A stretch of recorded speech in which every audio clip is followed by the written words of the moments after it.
में आप सभी का स्वागत है। इस वक्त हमारी खास पेशकश कलमकार व साहित्यकार के साथ एक खास मुलाकात, एक खास बातचीत में आज हमारे बीच है सुबधा पांडे जी, जो यूपी के कुशीनगर की रहने वाली हैं, लेकिन वर्तमान में वो आगरा रहती हैं और इस वक्त हमारे बीच सिलीगुड़ी में आई हुई है। जी हाँ, एक ऐसी शख्सियत जो राज्यपाल के द्वारा सम्मानित की जा चुकी है, जिन्होंने लेखन की दिशा में, साहित्य की दिशा में समाज को एक रास्ता दिखाया है, युवा पीढ़ी को एक रास्ता दिखाने के रास्ते में वो अग्रसर हैं। तो हम सब उन्हीं का आज स्वागत करते हैं और आप सभी से मैं उनसे मुलाकात करवाती हूँ, रूबरू करवाती हूँ। तो बने रहिए। तो इस वक्त मेरे साथ मौजूद है हमारे खास कार्यक्रम बातचीत और एक अच्छा सा, मतलब क्या कहूँ मैं आपको, कि समाज को रास्ता दिखाने वाला लेखन की क्रिया में एक खास मुलाकात कलमकार व साहित्यकार के साथ डॉक्टर सुबधा पांडे जी के साथ। नमस्कार लक्ष्मी जी, बहुत बहुत नमस्कार। आपका स्वागत है हमारे चैनल में। बहुत धन्यवाद। और मैं न्यूज टुडे इंडिया का हृदय से स्वागत करती हूँ, जो आज मुझे इस साक्षात्कार का मौका मिला है। आपका भी बहुत बहुत धन्यवाद। आपका कीमती समय आपने हमें दिया और आज मैं आपके पास आई हूँ।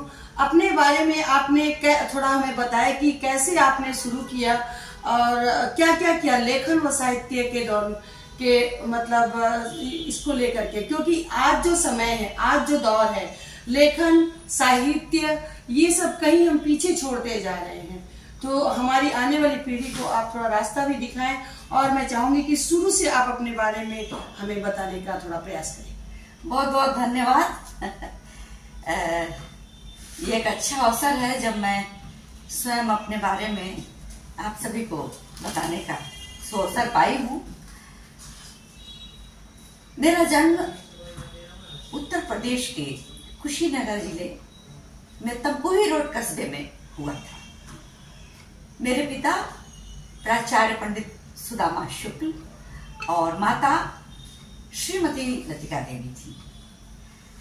जहां तक काव्य की बात है, लेखन की बात है, मैं 13 वर्ष की अवस्था में मैंने पहली रचना लिखी थी और उसके बाद विद्यार्थी जीवन में भी मैं, जो विद्यालय से पत्रिकाएं निकलती थी, उन पत्रिकाओं में छात्र संपादक के रूप में, कवि के रूप में, लेखक के रूप में मैं लिखती रही। और इस तरह से हिंदी तो मेरे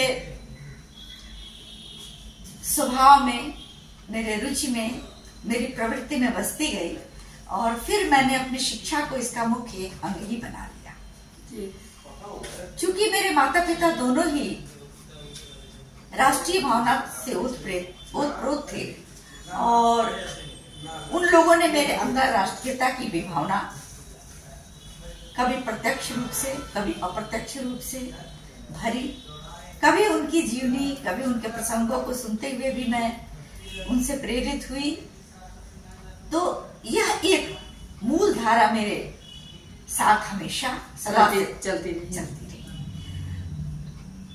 मेरे माता पिता स्वतंत्रता संग्राम के समय में भी अपनी महत्वपूर्ण भूमिका निभाए और वो अपने जमाने में, अपने समय में, अपने समय से आगे के दंपत थे। मैं उनकी दूसरी संतान थी और बड़े विशाल संपन्नता के साथ मेरा लालन पालन हुआ और इस प्रकार से मेरा शैक्षिक जीवन भी काफी उस अपने समय काल और अपने स्थान के हिसाब से काफी महत्वपूर्ण रहा। यानी कि कह सकते हैं कि उस समय भी काफी उन्नत रूप से आपने शिक्षा प्राप्त की और अपने आप को विकसित किया। जी हाँ, हमारे जमाने में प्रायः लड़कियां जो थी स्नातकोत्तर तक शिक्षा नहीं ले पाती थी, लेकिन मैंने अपने समय का ये यह सीमा भी मैंने तोड़ी और मैंने स्नातकोत्तर भी किया गोरखपुर विश्वविद्यालय से। 19 वर्ष की आयु में मेरे जीवन में एक महत्वपूर्ण सुखद दाम्पत्य जीवन का प्रवेश हुआ और संयोग कुछ ऐसा था कि मेरे पति को भी मेरे लेखकीय जीवन से बहुत ही उनको आनंद मिलता था। उनका नाम ही नित्यानंद था, तो आनंद की अवस्था में वो हमेशा रहते थे और मुझे हमेशा प्रोत्साहित करते थे। निश्चित रूप से मेरा जो ये पौधा था जो कि छोटा छोटा विकसित हो रहा था, थोड़ा थोड़ा विकसित हो रहा था, उनको प्रोफेसर पांडे ने एक विशाल ऊंचाई दी और उन्होंने भरपूर समर्थन किया।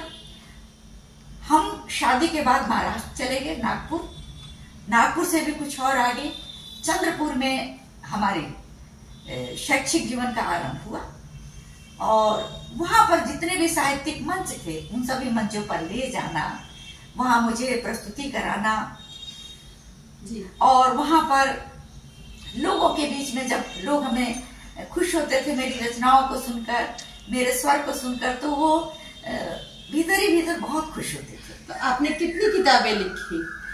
मैंने लगभग 32-33 किताबें मेरी तो आ चुकी हैं, 2 प्रेस में हैं, तो आप कह सकती हैं लगभग 35 पुस्तकों का सृजन मेरे द्वारा किया जा चुका है।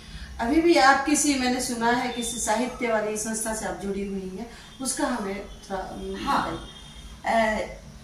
अवकाश प्राप्त के बाद मुझे ये लगा कि शैक्षिक और साहित्यिक रूप से कुछ थोड़ी बहुत छोटी बड़ी साहित्यिक गतिविधियां किसी संस्था के माध्यम से की जानी चाहिए। तो मैंने अपनी संस्था का नाम संभवम रखा है और संभवम के माध्यम से हम लोग अभी चूंकि नई संस्था है तो बहुत सारी गतिविधियां नहीं हुई हैं, लेकिन हम लोग बहुत कुछ करने की योजना बना रहे हैं, जिसके अंतर्गत किसी साहित्यकार को सम्मानित करेंगे, शैक्षिक मूल्यों का विकास करने में विद्यार्थियों के पास भी जाएंगे जी। ये पूर्णतः ये संस्था हमारी जो है, हम लोग मेरे सिवा 5 और लोग हैं और हम 5 मिल करके इसके लिए समर्पित हैं। आप क्या सोचती हैं मैम कि इस वक्त जो भी किताबों का जैसा दौर चल रहा है, कहीं न कहीं किताबें गुम होती हुई नजर आ रही हैं, तो ऐसे में आप युवा पीढ़ी को क्या संदेश देना चाहेंगे? क्या सोचती हैं आप इस बारे में? जी हाँ, आपने तो जैसे मेरे दर्द को ही छू लिया। ये मेरी वर्तमान की पीड़ा है कि आज लेखकों के सामने, कवियों के सामने ये चुनौती है कि आखिर लिखे तो किसके लिए। लिखने के बाद उसकी क्रमशः जो आगे की परिणतियां होती हैं, तो उस प्रवाह में जब लेखक आगे बढ़ता है तो समाज को एक दिशा मिलती है, एक साहित्य मिलता है। उसकी दिशा उस काव्य की धारा या उस लेखन की धारा तो उस पर्वत पर ही रुक जाती है जहां वो जन्म लेती है, क्योंकि आगे उसकी स्थितियां कोई बहुत खुले मैदान को नहीं देख पाती है। पाठकों का अभाव, प्रकाशकों की एक तरह से अपने मन में बहुत उत्साह का न होना, उन्हें भी अपनी पुस्तकों को छापने पर लगता है कि ठीक है, अगर ये छपनी ही है तो मैं इसे पूरी तरह से लेखकों का ही दायित्व मान के उनके ही आधार पर इसको मैं प्रकाशित करूं। तो मैंने देखा कि और आप सभी ने देखा कि किस तरीके से उनका दर्द झलक रहा है कि किताबें सच में ही कहीं गुम होती हुई नजर आ रही हैं। लेखक आखिर लिखे भी तो किसके लिए? अगर युवा पीढ़ी पढ़ेगी नहीं, लिखेगी नहीं, तो किसके लिए ये साहित्यकार लिखेंगे? तो कहीं ना कहीं ये पीड़ा जितने भी लेखक हैं उनके मन की पीड़ा है। तो देश के तकरीबन सभी राज्यों में सम्मानित किया जा चुका है सुभद्रा पांडे जी को, और आज हमसे बातचीत करने के लिए आपका बहुत बहुत धन्यवाद। लक्ष्मी जी, आपका भी बहुत बहुत हृदय से धन्यवाद। और हम पुनः इस न्यूज चैनल को बहुत बहुत स्नेह व्यक्त करते हैं, जिसने मुझे एक बहुमूल्य अवसर प्रदान किया। और इस पूरे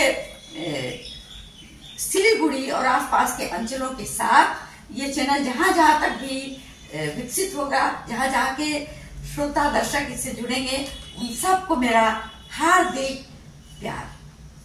बहुत बहुत धन्यवाद हमसे बातचीत करने के लिए। तो बने रहिए और किसी ऐसे ही विशेष, खास और बहुत ही खास व्यक्तित्व से बातचीत करने के लिए, उनके बारे में जानने के लिए नमस्कार, धन्यवाद।